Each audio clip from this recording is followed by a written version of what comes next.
Good morning. Today I will be reading Goldilocks Returns by Lisa Campbell Ernst. I wanted to get my morning read done today because I am actually already at work, so I just wanted to get it started, and then that way we can have our evening read this evening. So here we go. Goldilocks Returns by Lisa Campbell Ernst.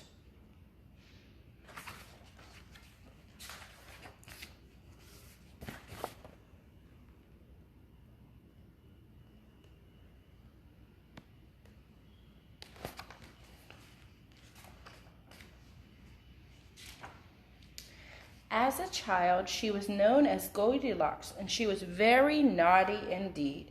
Her favorite hobby was snooping in houses where no one was at home, until, of course, all that dreadful trouble with the bears. Oh boy. Goldilocks and her trouble with the bears. This is a new version called Goldilocks Returns. Then Goldilocks grew up, and the older she got, the worse she felt about her horrid behavior. She shortened her name and pinned up her curls so no one would recognize her. Uh-oh. Goldie opened a shop to help people protect themselves against snoops, but no matter how she tried to leave her life of crime behind, it haunted her day and night. Goldie had nightmares about bears. She cried at the mere sight of a teddy bear. Oh, goodness, no. Her customers even began to look like bears. I can't take it any longer, she sobbed at last. It's time I set things right. Early one morning, Goldie loaded up her truck, turned her shop sign to close, and zoomed off toward the deep, dark woods. Good morning, Patrice. How are you today?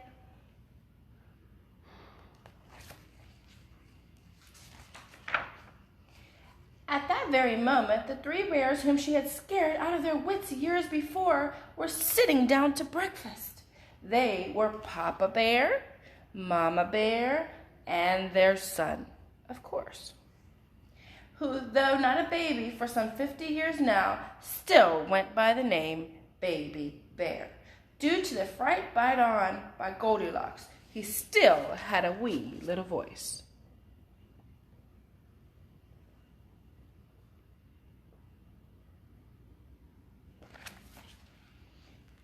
Grab your hats, Papa Bear sighed, and the three unsuspecting bears left for their daily walk. No sooner had the bears left than Goldie screeched to a stop in front of their cozy cottage. It hasn't changed a bit, she gasped. Strapping her tool belt on, Goldie walked to the door and knocked. Knock, knock, knock. Oh my, that was different than the first time, right? At least she'd made an effort to knock. I'll fix that, she said, chuckling. With a drill in one hand and a screwdriver in the other, Goldie swung into action. Moments later, the bear's door was laden with the finest in locking hardware, padlock, double bolt, and the secret anti-snoop lock that she had used only in the most serious cases. Won't they be delighted? No one will be able to get in, huh? That's pretty good. What do you think? Is it an invasion of their privacy? Goldilocks doesn't know anything about that, does she? Next, Goldie headed for the kitchen. There sat the 3 bowls of porridge. Ish, she said. It's that same goop as before. Goldie emptied the bowls in the sink. They won't have to eat this nasty stuff anymore. And she set out her special fat-free rutabaga breakfast bars and cans of tart and tasty celery juice. Goldie stocked the cabinets with enough breakfast bars and cereal juice to last for months. While she was at it, she threw away any food she thought was unhealthy or didn't like herself. Wait a minute. You went into the bear's house that you invaded 50 years before, and then you filled their house with your snacks. And anything that you thought wasn't healthy, you threw away? I don't know if the bears are going to like that too much.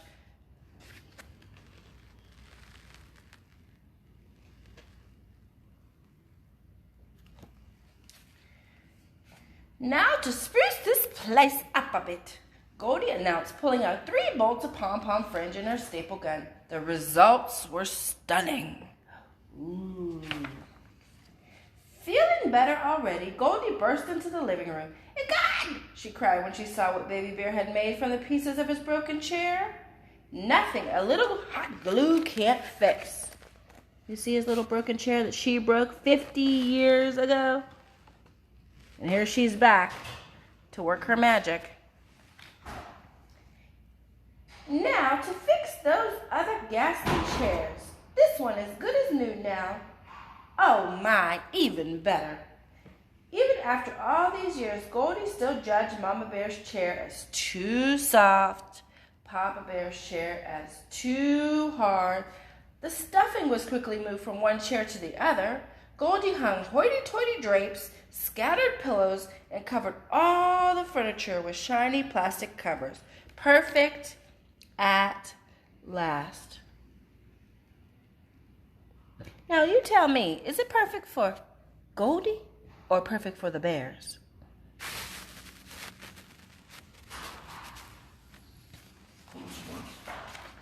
Goldie raced up the stairs to the 3 bears' bedroom. "Good gosh," she said, testing the beds of Papa Bear and Mama Bear, "just as I remembered. Too hard, too soft." And before you could say ripple then wrinkle, she had adjusted the stuffings to her finicky liking. Goldie sprayed ravishing rose perfume. P.U. Goldie sprayed it, and guess what? It filled the whole air and tied bouquets of plastic flowers around the room for a back-to-nature look. Oh, hi, Assad. How are you? I'm so glad you get to watch. I miss you, buddy. "It's glorious," Goldie sang, falling back on Baby Bear's bed to admire the room. "The bears will be so grateful." Suddenly, Goldie was exhausted, and once again, Baby's beard was just right. Before she knew it, Goldie had drifted off. What do you think she drifted off to? Let's see. What do you think? What do you think, Assad? I think she drifted off to sleep again 50 years later. Goldilocks has a thing about sleeping at other people's houses. Oh, man. The bears, meanwhile, were finally returning home from their walk. Seeing the truck, they began to worry. They hadn't had much luck with visitors in the past. "What on earth?" Papa Bear said, noticing the locks on the door. Then he heard Baby Bear squealing in the kitchen. "Oh, no! Oh, my gosh! Oh, my heavens!" he cried in his wee little voice. "Look! Look!" Oh, boy. Guess what happened, guys? What did he do? Oh, no. With jaws dropping and eyes popping, the 2 older bears did just that. Papa Bear snarled at the side of the table and bellowed in his big, deep voice, "Someone has taken my porridge!" Mama Bear nodded. "Someone has taken my porridge," she said in her medium-sized voice. And Baby Bear, discovering the mess in the sink, cried in his wee little voice, "Someone has taken my porridge and they've thrown it all away." Oh no, memories made them remember. What happened 50 years ago? So where did they go next? They're in the living room and in the kitchen. If they're in the kitchen, and they have to go to the living room next, right? So let's see. It was a shocking sight. Papa Bear's knees buckled and he fell into his now poofy chair. "Someone," he growled brusquely, "has been fooling with my chair." Mama Bear tried hers and gasped, "Hard as a rock, someone has been fooling with my chair." Oh boy. What does Baby Bear say? "Ah!" Baby Bear screeched, stomping up and down. "No, no, no, no, no! Someone has been fooling with my chair and they put it back together, but I like it that way." All 3 bears ran up the stairs. Where are they going now? Up the stairs they go.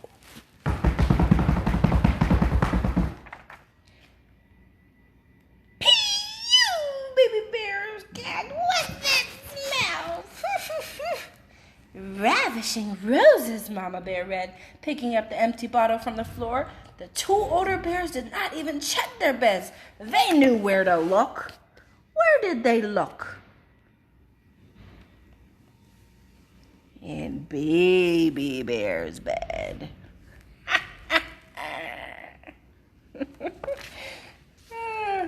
Baby Bear began to tremble. Oh no, she's back, he wailed, hoping it was all just a nightmare. Someone's been sleeping in my bed and here she is again.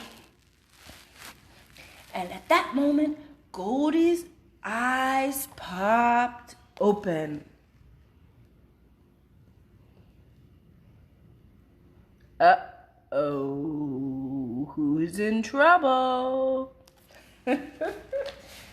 Oh boy, this is a good version. I like this one. You're home, Goldie shouted, crushing each bear with a hug and kissing their furry cheeks. The shocked bears opened their mouths to protest, but Goldie raced on. Now don't thank me. I know you're terribly grateful, but after all, I was the one who caused the trouble to begin with. Of course I've made more than made up for that, right? Right? Goldie gleefully danced through the house, pointing out her deeds. Naturally, I fixed that silly little chair, she said, and got rid of that nasty porridge. The rutabaga breakfast bars are fat-free, so you might even be able to lose that extra weight that you have there, Mama Bear. Say what? No way. You're not coming into my house and telling me what I need to eat and what I need to do. What do you think? She chuckled, tapping Papa Bear on the stomach and Mama Bear in her side. You come to my house insulting me? I think you gotta go. What do you think? Uh-oh. Somebody's not very happy.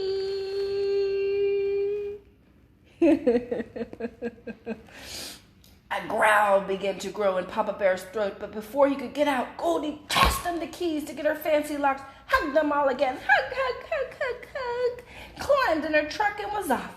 Wait! Come back, yelled the bears, but it did no good. As her truck rounded a curve in the road, the bears saw a flash of gold. Goldie, smiling, unpinned her curls and shook them out in the breeze. Oh, let's see. The dazed bears slowly turned back to their cottage. They moved awkwardly about their fancy schmancy house. They couldn't eat, couldn't get comfortable in their chairs, and so finally they went to bed. Not a wink of sleep. You came to my house, fixed all my stuff in the way you want it, and now I can't even sleep or eat any of my own food because now you've left me some fat-free bars of rutabaga? Don't get me wrong, rutabaga's good, but it's not what the bears eat, right? The next morning, the three exhausted bears sat at the kitchen table, miserably staring at their rutabaga breakfast bars and celery juice. Maybe we should go for a walk, Mama Bear suggested, and they all ran for their hats. The three bears set off through the woods, relieved to be out of their house. But just then, Baby Bear spied something through the trees. It was a very mischievous-looking girl. Skipping along the path that led straight to their cottage. Oh, no, they said. Not again. We didn't lock the door. Quick! Stop her! She might eat our food. She might mess up the fancy things. She might even break the chair. See that little girl all the way down there? You think she's in to make their lives harder or to make their lives better? Let's see. Is she even a part of their life here? The bears began to run after the girl, but then they suddenly stopped. Eat the food, asked Mama Bear. Mess up the fancy things, asked Papa Bear. Break my chair, repeated Baby Bear. Very slowly they all smiled. Yes, maybe she can do those things. Ha, ha, ha. This might be to their benefit, this little girl. But do you think she's going to do those things if they're chasing her? What do you think? And then, turning around, the bears happily continued their walk.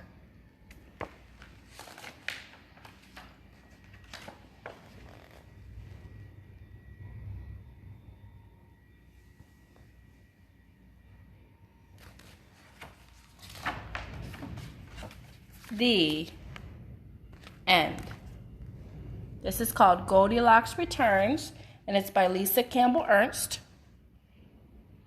And this week, guys, what we're going to be working on is I want to do a huge teddy bear. We're going on a bear hunt, actually. And so we're going to work throughout, the different neighborhoods is my goal, to leave bears out in a window, in a yard, in different areas, so that when the children are out throughout their own neighborhood, they'll be able to see bears as they're in the car, with their mom after she's coming from work, or wherever with their dads, or with an aunt, or wherever they are with grandma. I want to be able to do a bear hunt. So I figured that today we would do Goldilocks Returns and start with a bear book. I will see you guys this evening for more details, but I'm pretty excited for the next 2 weeks and our upcoming bear hunt. So grace and peace, and I will see you guys later at the 7 o'clock read. All right. Bye-bye.